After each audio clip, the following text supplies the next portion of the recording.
So we are happy to be here with you, and today I'm honored to represent His Excellency the Deputy President, Dr.William Ruto, who was our chief guest today, and whose remarks I wish to deliver to you today as we close this legislative summit. But before I do that, also I would want to, because after I make my remarks, we will be closing this ceremony and receiving the resolutions before we leave. I will take this opportunity to wish you a happy Easter as you go back to your counties and to your families, and to also request you, in the words of J.F. Kennedy, who said, ask not what your country can do for you, but what you can do for your country. We want to ask you as honorable legislators to ask not what your country, Kenya, is doing for your counties, but what you can also do for your counties. You have immense powers as legislators as you go back. Our country is facing drought. Just last night, you must have heard from the experts themselves, from our meteorological department, that indeed the long-awaited long rains might not be coming. So we must brace for hard times ahead. We must brace for famine that is facing our country, and particularly 13 counties. And maybe with the delayed rains or failed rains, we might have more counties. Apart from the 13, we might have the 23 ASAL counties, all of them affected. So we will need you as you go back to your counties to also see what you can do.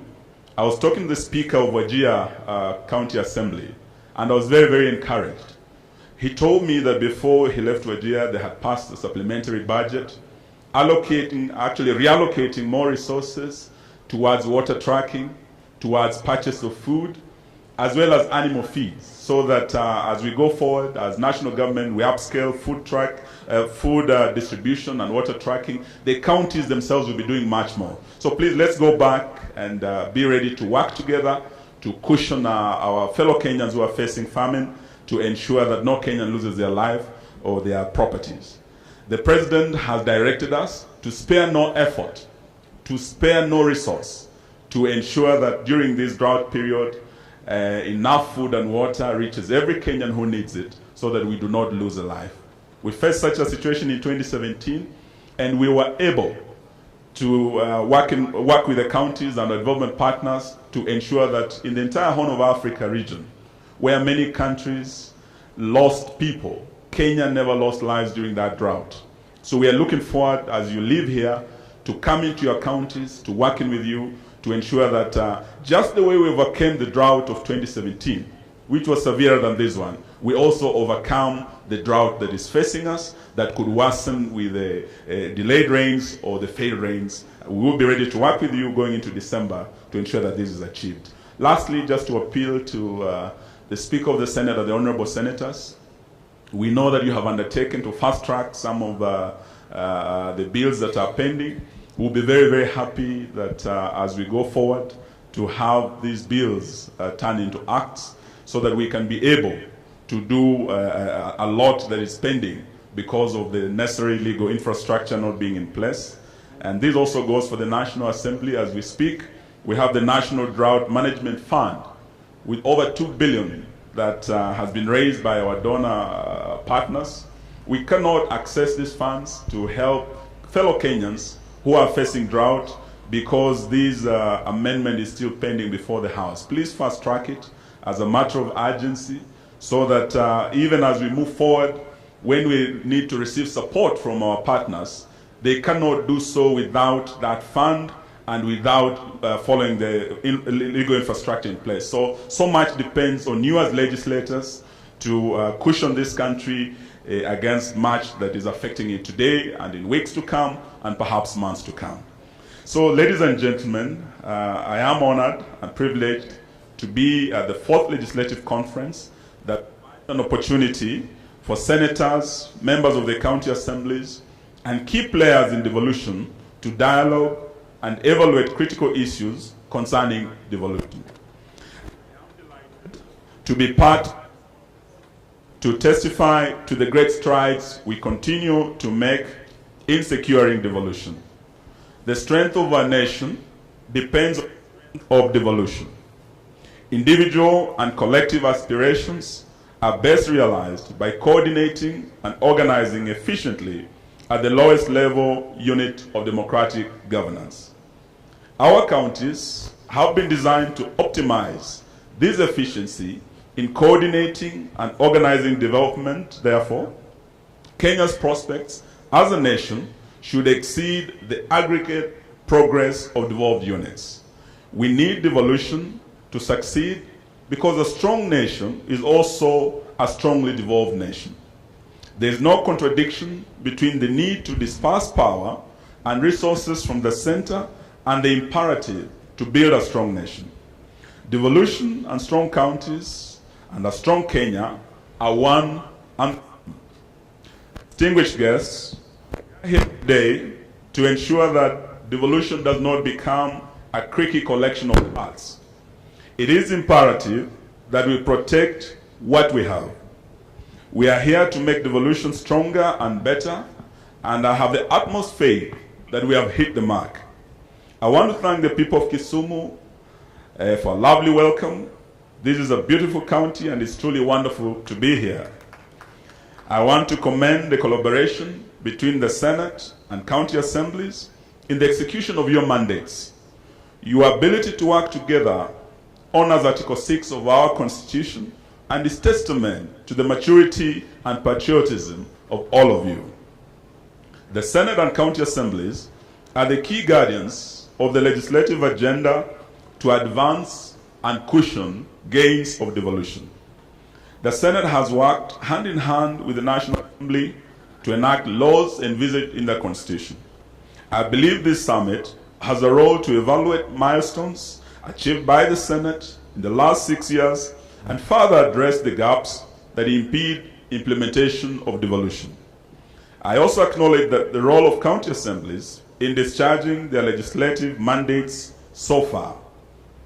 Distinguished guests, democracy cannot exist without oversight.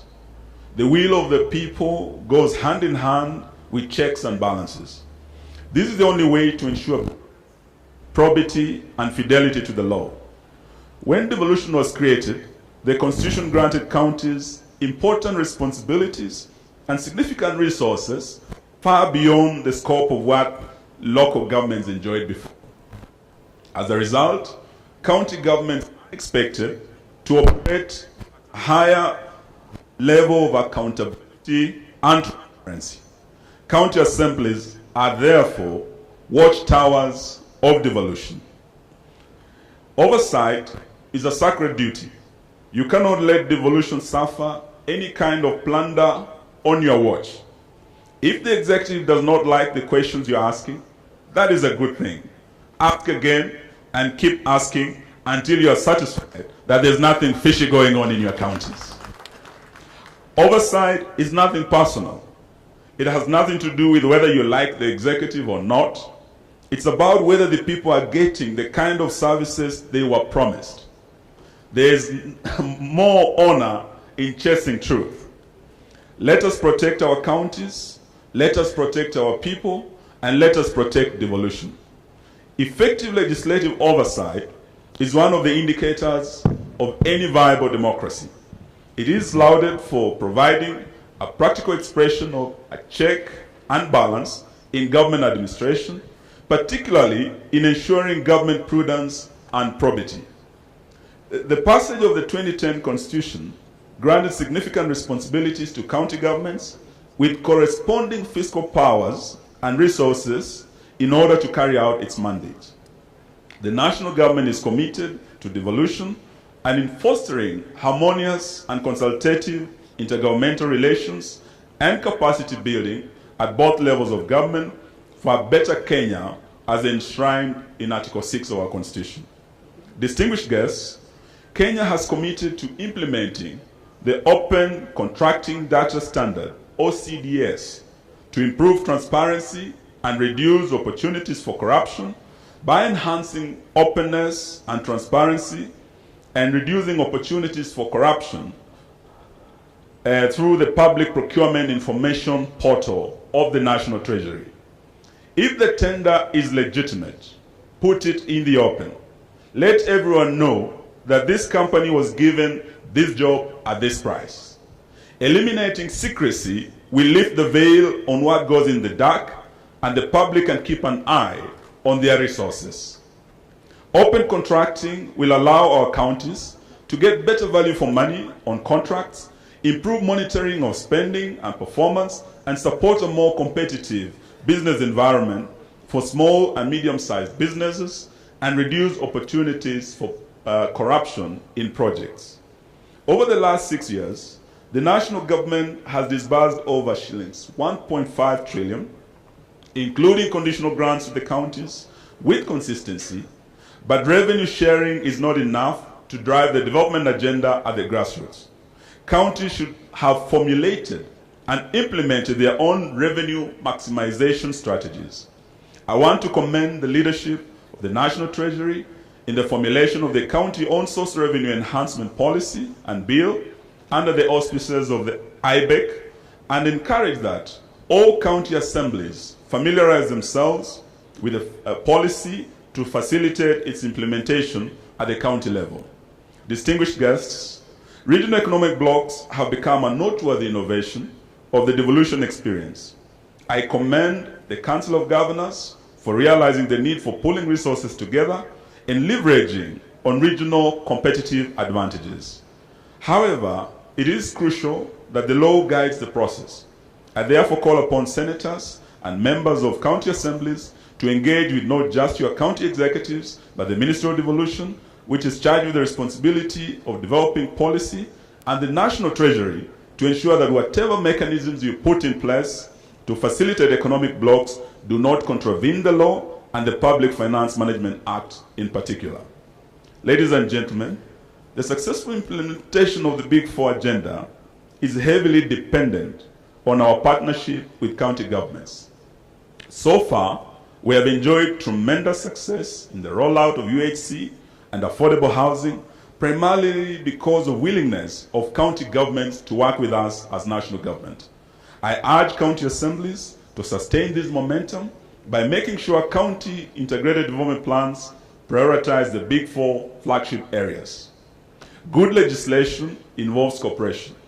Legislators need to have respectful working relationships with the executive, and in this way, they will make efficient laws and provide effective oversight. I want to reiterate the undeniable need for collaboration between levels of government, arms of government, and a vibrant engagement with our citizenry through public participation. Devolution is not at its fullest, but we have headed there, and we'll get there if we keep working together.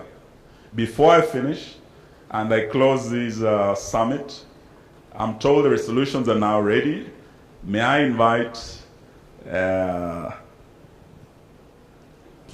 Speaker to come and read out these resolutions for us before we declare this fourth summit officially closed, and also before we go into the next session, where my good friend Osoy, I'm told his term is coming to an end. If I had a vote, I would have given you another term, my brother. But I think the honorable legislators will decide. Let the people decide. Asante sana.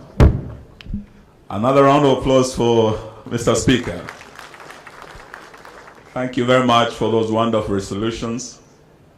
And I want to undertake on behalf of national government, all resolutions made, directed to my ministry and the other ministries, the national government in general, we undertake to ensure full implementation, and we'll follow up.